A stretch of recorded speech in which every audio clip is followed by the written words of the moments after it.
ان دنوں بہتی ہوا بھی ہے کہ ایک شمشیر ہے۔ مذہب کی دو دیواریں آپس میں ٹکرا رہی تھیں، ایک تو اللہ کا نام لے رہا تھا تو دوسرا بھگوان کا۔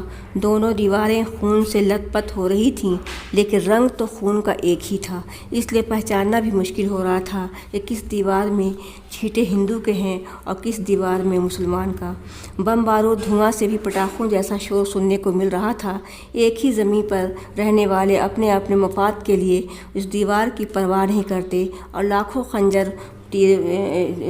شب و روز چلانے کے کام کو انجام دینے میں لگے رہتے ہیں اور شاید ہمیشہ دیتے رہیں گے۔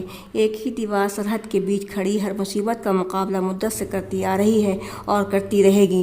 زمین کی گود لاشوں سے بھری تھی اور آسمان، سورج، چاند، تارے سب کے سب افسردہ نظر آ رہے تھے۔ ہر طرف کی خاموشیاں بتا رہی تھیں کہ وہ منظر کسی قیامت سے کم نہیں ہے۔ خاکی وردی والے بھی لاشوں کو ادھر سے ادھر لانے اور لے جانے میں کافی مصروف تھے۔ بزرگ جوان بچوں کی چیخیں بھی خاموش وادیوں میں شور مچا رہی تھیں۔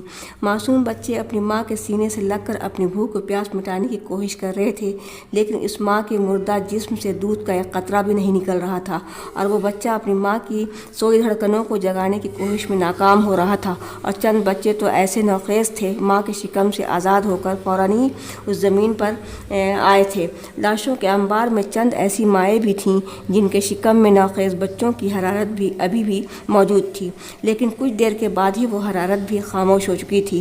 ان لاشوں میں صرف ایک ماں کی دھڑکن دھیمی رفتار میں چل رہی تھی، جسے ڈاکٹر کے زیر علاج کچھ دیر کے لیے زندہ رکھا گیا، اور اس ماں نے ایک ننھی سی بچی کو جنم دیا اور پھر موت کی آغوش میں چلی گئیں۔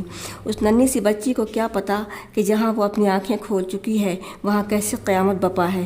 جس آنگن میں اس کے بچپن کی پرورش ہونی باقی ہے وہاں کی زمین رشتہ داروں کے خون سے تربتر ہے۔ دادا دادی، والدہ والد، چچا چچی، پھوپھا پھوپھی سب کے سب ہمیشہ ہمیشہ کے لیے ابدی نیند سو چکے ہیں۔ بم بارود کے شعلوں میں جلنے والے خون سے ایک ہی قسم کی بو آ رہی تھی۔ اسے تو سگے بھائی بہن، چچا زاد بھائی بہن، پھوپھی زاد بھائی بہنوں کی انگلی پکڑ کر گھر کے آنگن میں کھیلنا بھی شاید نصیب نہیں ہے۔ بھائیوں کو تو دشمنوں نے پہلے ہی ختم کر دیا تھا، جسے دیکھ کر تمام بہنوں نے بھی خود کو اپنی آبرو کی حفاظت کے لیے اپنے گھر کے کنواں کے سپرد کر دیا تھا۔ وہ ننھی بچی تو ماں کے دودھ کے ساتھ ہی پانی کے لیے بھی تڑپ کر مر جائے گی، ایسا کس نے جانا تھا۔ حالات ہی کچھ ایسے بن چکے تھے کہ اس ننھی سی گڑیا پر ترس کھانے والا بھی کیا کر سکتا تھا۔ تمام علاقوں میں جنگ چھڑی ہوئی تھی، ہر طرف خون خرابہ کا ماحول بنا ہوا تھا۔ سرکاری دیکھ بھال میں چند دنوں تک اس بچی کو رکھا گیا، اور جیسے ہی پتہ چلا کہ اس بچی کے ایک رشتہ دار پاس ہی کے ایک گاؤں میں رہتے ہیں جہاں کے لوگ جنگ سے ابھی محفوظ ہیں، چونکہ وہ گاؤں پیر اولیاء کی مزار سے حفاظت میں تھا۔ اس گاؤں کی طرف کئی مرتبہ دہشت گردوں نے حملہ کرنے کی کوشش کی تھی، لیکن سبھی نے یہ کہہ کر اپنا رخ موڑ لیا، بھاگو قبر کے مردے بھی مقابلہ کے لیے کھڑے ہیں۔ دہشت گردوں کو اس گاؤں میں سفید کفن میں اور ہاتھوں میں تلوار لیے پیر اولیاء کھڑے نظر آئے۔ چند ہی ہفتوں میں ماحول پرسکون ہو چکا تھا۔ سبھی کو ایسا لگا کہ غموں کا ایک جھونکا آ کر زبردست صدمہ دے کر چلا گیا اور وہ جلد ہی خوشیوں میں تبدیل ہونے والا ہے۔ اسی امید پہ اس قیامت کا سامنا کرنے کے بعد ساری دنیا اپنی صحیح حالت میں آ چکی تھی۔ مرد، عورت، اب بچے بچیاں سبھی اپنی اپنی ذمہ داریوں میں مشغول ہو چکے تھے۔ اس ننھی سی بچی کی پرورش اس کی ماں کی چچازاد بہن کی گود میں ہونے لگی تھی، اور اب تو ماشاء اللہ وہ اپنی طوطی زبان میں بولنے بھی لگی تھی۔ وہ سمجھتی ہے کہ اس کے اصلی ماں باپ چاند تاروں میں چھپ کر بیٹھے ہیں اور جلد ہی اس کے لیے ڈھیر سارے کھلونے لے کر آنے والے ہیں۔ کبھی کبھی وہ اپنی خالہ اماں سے سوال کرتی، بتائیے نا خالہ اماں، ابو اور امی سے اب بھی مجھ سے ناراض کیوں ہیں؟ میرے لیے کھلونے لے کر آنے والے تھے تو اب تک کیوں نہیں آئے؟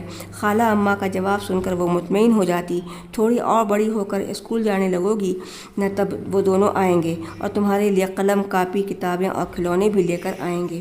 اسی طرح اس بچی کے ننھے ننھے سوالات بھی بڑے ہو چکے تھے، اور وہ بچی رفتہ رفتہ تمام سوالات کے جوابات بھی خود کو دینے کے قابل ہو چکی تھی۔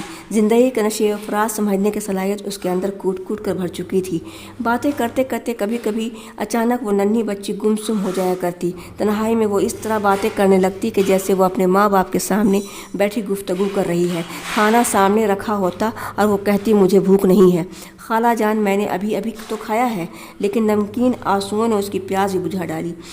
نیند میں اچانک وہ چیخنے لگتی اور جب پوچھا جاتا تو وہ اپنی ماں کے ساتھ جو حادثہ ہوا وہ سارا منظر لوگوں کے سامنے رکھ دیتی۔